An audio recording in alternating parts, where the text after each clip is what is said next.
Dis-nous quand c'est bon. Franchement, le téléphone, il est obligé. C'est bon. Toi, t'as pas de nom. Oui, alors, bonjour tout le monde. Je suis MotoG et je suis accompagné par Cap Salé qui est en train de brancher son téléphone pour aller charger. En tout cas, qu'est-ce qui se passe devant. Oh, le tag de fou. Oh, le tag de grand Manitou. PDG. En bref, soyons concentrés. 2-0 pour Nico. Étonnamment. Étonnamment, Nico qui veut clairement éteindre son adversaire. Et franchement, c'est incroyable. C'est incroyable. Ce serait peut-être une première pour Nico. Peut-être une première pour Pendevor. Parce que là, c'est compliqué. C'est vraiment Pourquoi le délire, c'est Fendivor, c'est le démon bracket de Nico? Non, c'est pas, Chaque fois, non, c'est pas le Demon Bracket, mais en fait, Nico galère beaucoup parce que Pendevor a un match-up player très très bon, que ce soit avec moi ou avec beaucoup d'autres personnes.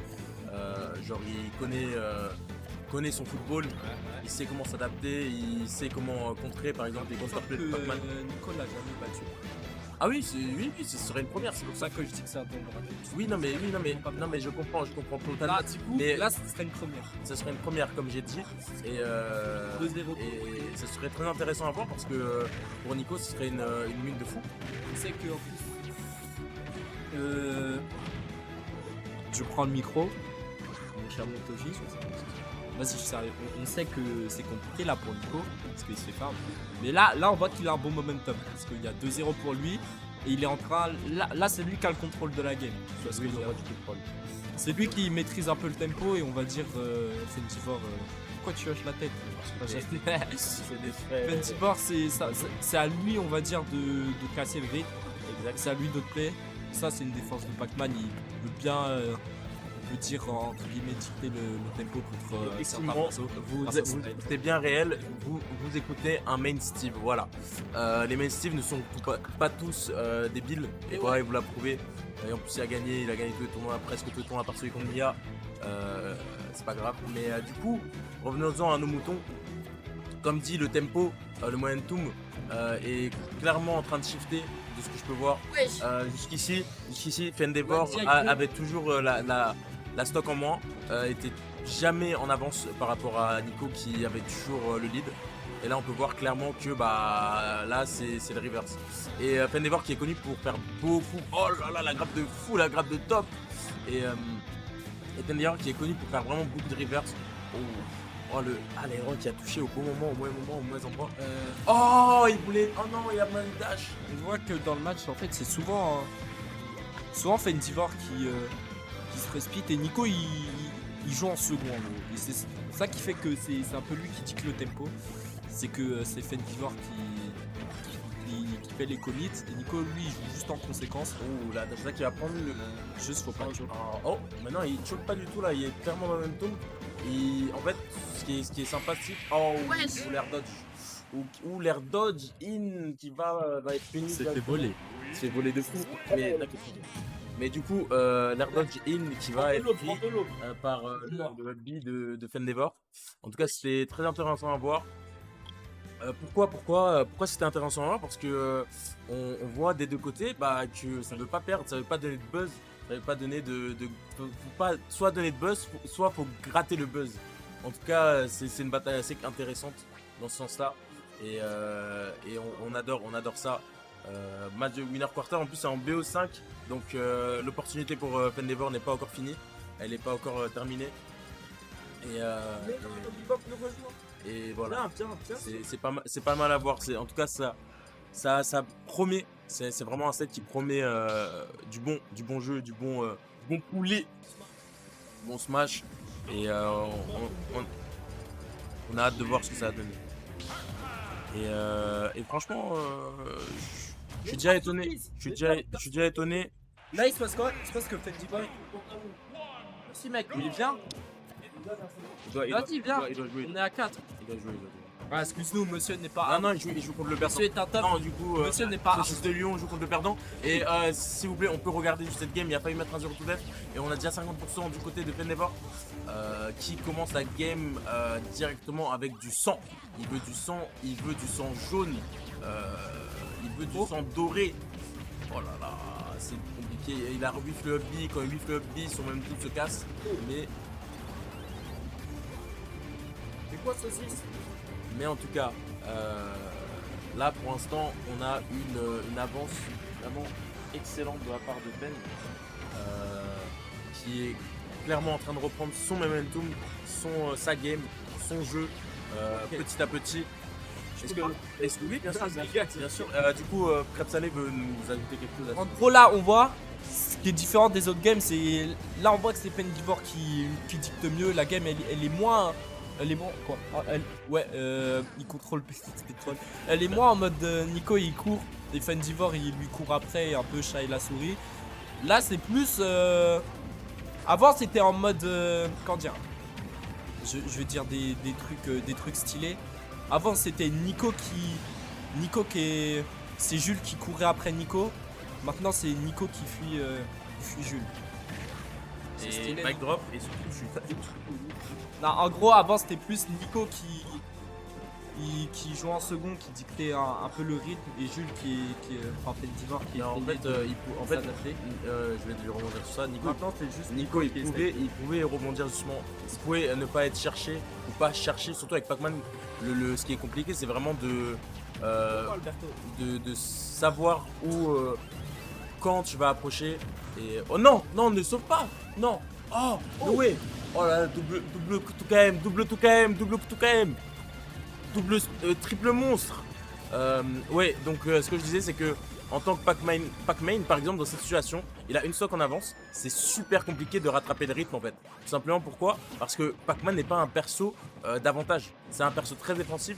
C'est un perso qui prend du temps, qui gratte petit à petit et qui est pas du tout dans l'avantage comme un Falcon, comme un S, qui sont tous les deux dans vraiment l'agressivité. Mais pour autant, Nico qui démonte la merde, et peut-être il n'a pas LSD, la Gotham. Et franchement là, Nico il essaie de rattraper autant qu'il peut, même si ça marche pas tant que ça. Oh là, Ouais, Nico, il reprend un peu. il reprend un peu. Ça, c'est. Il reprend un peu de grille, ça c'est bien. Après, ça va être compliqué à rattraper. Mais c'est large faisable à 100%. Enfin, petite contraction. Oh mince. Mais en gros, là, Nico, il se rattrape, Parce que. Oui, ok, pardon. Bon, en gros, Nico, il se rattrape. Mais le problème, c'est que c'est, on va dire, légèrement trop tard. Et du coup, ça va être. Va falloir comeback. C'est vrai que c'est. Si je joue comme ça en Game 5. Mais si je joue comme ça en Game 5, ça peut être sympa. Parce que là, en fait, les deux sont adaptés assez rapidement sur les deux games. Déjà, en fait, la première game, je pense, Imo, que Nico était beaucoup plus prêt que Fendevor. Nico, du coup, qui, voilà, comme a dit Crêpe Salé, est un démon. Fendevor qui est un démon de braquette de Nico. Et je pense que, sincèrement, Nico a dû travailler le match-up, un peu prendre voilà, des notes. Il était au coffre il y a pas longtemps. Je pense qu'il a aussi continué à grind contre peut-être des Luigi. Il a aussi analysé des VOD pour vraiment arrêter cette streak, cette win streak de Fendevor. Et là, c'est le moment fatidique. Comment vous dire? Qu'est-ce qu'un moment fatidique? Qu'est-ce qu'un ultimatum? Qu'est-ce que le moment où tout peut se jouer? C'est la game 5. La game 5 si importante. Si importante. C'est la dernière année avant que Fender repart en vacances. Et Nico a envie de lui dire: tu partiras dans la défaite, garçon. C'est moi qui t'envoie. Avec un goût. Voilà, alors, comme vous l'avez entendu, du coup, c'est sûrement la dernière. C'est totalement la dernière Magna de Fendevor avant septembre. Donc, Nico, il veut faire un statement. Il veut dire quelque chose. Il veut lui dire: mon bougle, tu vas pas partir les mains, tu vas pas partir les mains bredouilles. Tu vas partir avec une cloche dans la main. Tu vas partir avec un double Nico. Wow. Dans tous les cas, il y aura du pop-off et ça pourrait être une première. En tout cas, c'est parti sur Destination Finale. Mais qu'est-ce que c'est Destination Finale? Vous me demandez. C'est une map de fou furieuse. Pourquoi c'est une map de fou furieux? Parce que c'est une des meilleures maps de Luigi. Pourquoi c'est une meilleure map de Luigi? Parce qu'il zéro to death super rapidement. Et vous me demandez, mais vous me demandez du coup de la question. Pourquoi Nico a choisi cette map? Laissez-moi parler, en gros, Destination Finale, la map elle est bien pour Pac-Man, pourquoi? Parce que contre Pac-Man, t'aimes bien les plateformes, pourquoi? Parce que il a son hydrant, et son hydrant c'est comme ça crée, ça crée un mini-mur entre les deux côtés du stage. Sa maison. Ouais, ça, bah voilà, ça crée sa zone, ça divise la zone en deux, voilà. Et du coup, t'as besoin de plateformes pour approcher, et surtout quand t'es Luigi et que t'as pas de mobile aérienne pour la contourner, pour bien la contourner, tu dois soit la casser, soit essayer de faire passer au-dessus des trucs bizarres, et généralement t'as besoin de plateforme. C'est pour ça que Destination Finale ça peut être bien dans ce match. Et surtout que Oh là là là là là, c'était très bon, c'était Pac-Man très bon. c'est pas un perso qui a assez Vous l'avez vu, on l'a tous vu. En clair, Nico. Oh, et le S-Smash qui va prendre directement. Et c'est la première First Blood de la part de Nico pour cette Game 5 qui va peut-être être très intéressante à mon goût. Nico qui continue à gratter avec l'hydrant, avec le fer. Les deux, personnellement, des deux meilleurs moves de Pac-Man, le fer et l'hydrant. Il y en a un pour gratter, il y en a un pour mettre un peu de distance. Et ils sont tous les deux très joints intrinsèquement. Et là, ça fait beaucoup, mais d'intro, oh le B, il a dit out, no DI. Pendevor qui nous commente, il a no DI, une dinguerie en prenant un plein set game 5, mais on va y réduire, personne va le toucher. Et c'est quoi le problème pour Divor actuellement? oui, dis-moi, qu'est-ce que c'est que quand t'as besoin de comeback contre un Nico qu'on va dire qui ralentit le jeu, qui joue défensif, c'est compliqué parce que avec Luigi contre l'hydrant, comme dit, contre l'hydrant, c'est soit tu la tapes, mais sinon tu peux pas parler de fou, tu peux pas sauter de fou par dessus. Là, quand Pac-Man il décide de ralentir le jeu, c'est vraiment compliqué. Mais est-ce que le jeu tu trouves ralenti là? Moi, je bah, trouve là, qu'il a Nico, accéléré. bah, regarde là, Nico par exemple, Ah oui, mais il met le mur. moins défensif quand même. Il met le mur entre les deux, le trampoline park.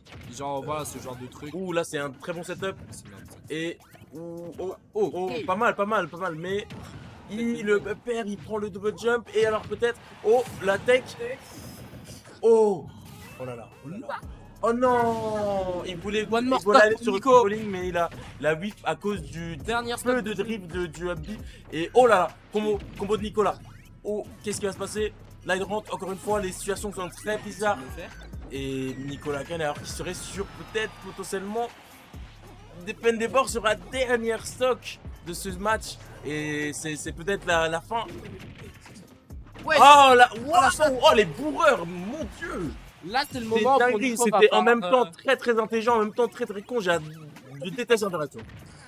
Mais en tout cas, là, tout peut jouer. Pourquoi? Parce que la game peut se finir. Non.